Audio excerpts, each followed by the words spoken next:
The search is on across the Magic Valley after two businesses were robbed at gunpoint in less than 12 hours. Joey Martin for Idaho's First News has been following these cases all day and joins us live from the site of the Twin Falls robbery. Joey, what do we know as of now? Good evening and thanks for tuning in to Idaho's First News. I'm Aimee Burnett. A number of vehicles burglarized in Twin Falls in less than 24 hours. From mirrors that dress you to shelves that practically restock themselves, many stores could soon be giving customers a better shopping experience with some cutting-edge innovations. A water line in Twin Falls broke this morning, sending city crews scrambling to maintain order. Thanks for watching the news at 6. I'm Aimee Burnett. Joey Martin for Idaho's First News joins us live from the intersection where it happened. Joey, what's the latest? Idaho is one of the fastest growing states in the nation, coming in 9th place according to the U.S. Census. The Gem State saw a 1.3% increase in growth during that time. Rachel Holt. Danielle, the fire started at 126 West Main Street. Like you said, around 4:30, firefighters were here within about 5 minutes. At some point in time, the fire spread from 126 West Main to 132 West Main. The fire chief said it spread through a hole about the size of a Buick. When firefighters first arrived on scene, they tried to go in. They immediately experienced some sort of, I guess, a smoke explosion. They left the building and they have not gone back inside since then. As you can see behind me, they are continuing to put water on that building. That building has collapsed at this time, and there are still hot spots and little flare-ups that are happening. Mutual aid was called off periodically throughout the night, but they are expected to return today. At one point in time, there were 54 firefighters from around the Magic Valley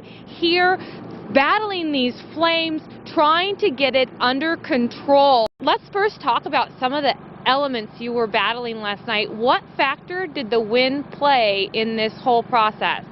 The wind was creating a drafting effect inside the structures. There was a really potentially dangerous situation that happened because of the draft that was created. Talk to me a little bit about that.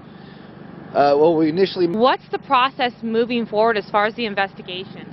We were talking earlier about a shift in the dairy industry that's gone from seasonal to full-time. Talk to me a little bit about that. It's another great day out here at the Twin Falls County Fair. I'm joined now by Larry Hiskett, Willie's Washboard Jamboree. Tell us about your show. The Twin Falls County Fair is in full swing with lots of activity and shows. Coming up after the break, I will talk one-on-one and tell you all about a popular show this year, Wild About Monkeys. They can be very affectionate. Well, I saw some of your affection earlier. You want to give a demonstration? Like maybe, can I have a kiss? That's a hug, but how about a kiss? Oh, that's so sweet of you. I appreciate it. Very sweet. Joe, I'm here at the Franklin Building Supply stage in Filer, and I have to say, this year's fair food selection is impressive. Funnel cakes, elephant ears still remain today, but as time changes, so do people's tastes. Joe, Austin Riggs is a typical teenager. He loves football, hunting, and he's looking forward to college. But Austin has an extraordinary story thanks to the nonprofit organization Hunt of a Lifetime. I was diagnosed 3 years ago in December. It was in my lymph nodes from my waist up. 15-year-old Austin Riggs is a cancer survivor. He was diagnosed with stage 2 Hodgkin's lymphoma in 2011. A lifelong hunter, Austin retreated to the woods to heal. I was taking chemo and radiation. I still was out in the woods. I'd go out in a tree stand and I'd be so sick I'd wake up for 15-20 minutes and I'd go back to sleep. And Grandpa gave me my shots out there in the tree stand and I'd still hunt and I'd still shoot my deer. For Austin, being in the woods with his grandpa is like being home. I started out hunting with him since I was 3 years old in the tree stand. Shot my first deer when I was 6 with him. And I've just hunted ever since, consistent. We'll just share stories and talk about school and football and stuff like that. Every moment we can, we're in the woods together.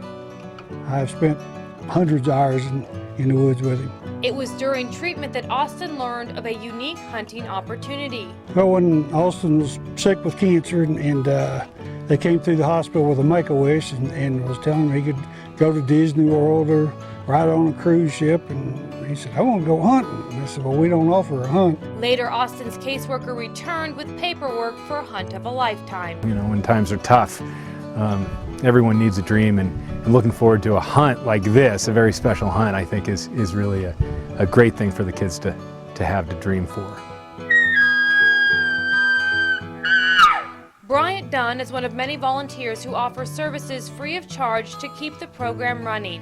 Elk hunting in Idaho is spectacular. We've got the third highest population of any state in the country, about 100,000 animals, a little more. We're going to go out and work some pretty rough country. We're going to be climbing mountains, gaining sometimes as much as maybe 2,000 vertical feet in a day, and covering several miles. We'll be hunting with a rifle, but it's going to be very challenging. And in the end, Austin went home with a trophy for his wall and memories to last a lifetime. That looks like a good bull.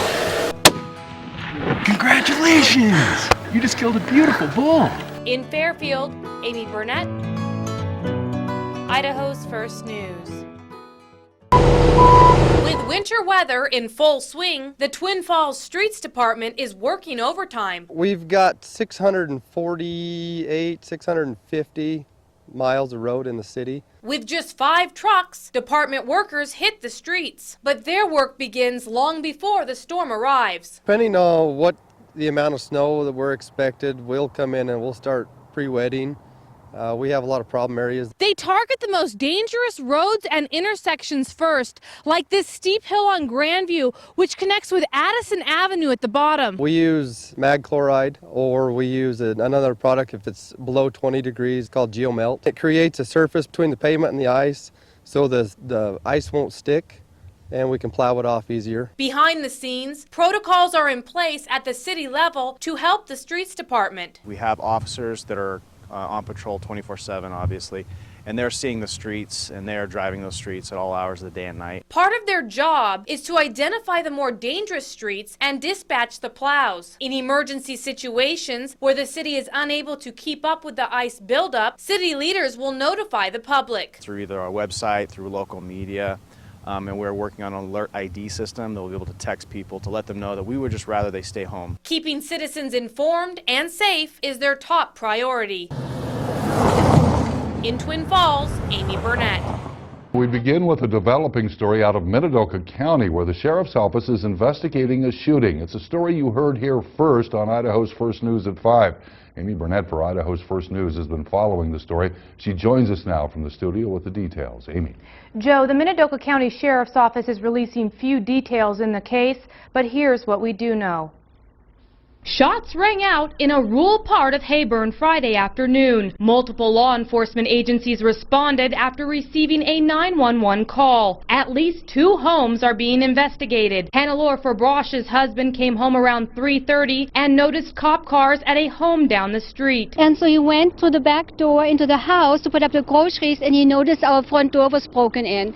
So he went back out to tell the police person, and he immediately escorted him off our land, our property, and there has been apparently a shooting down the road, and my house became a crime scene. It was several hours before she was allowed to enter her home. It's not clear if her home was where the incident originated or if it started at a separate location. Law enforcement officials are not releasing who was shot and whether there were any fatalities. In an interview this evening, Minidoka County Sheriff Eric Snar had this to say. At this point in time, I'm not able to release too much information. We do have a mile-long stretch of the road shut off at this point. It's an ongoing investigation. There's obviously more than one area that we're looking into. Now we're told there is a press conference sometime tomorrow morning. We will continue to follow this story very closely and will bring you the latest information as it becomes available. In the studio, Aimee Burnett, Idaho's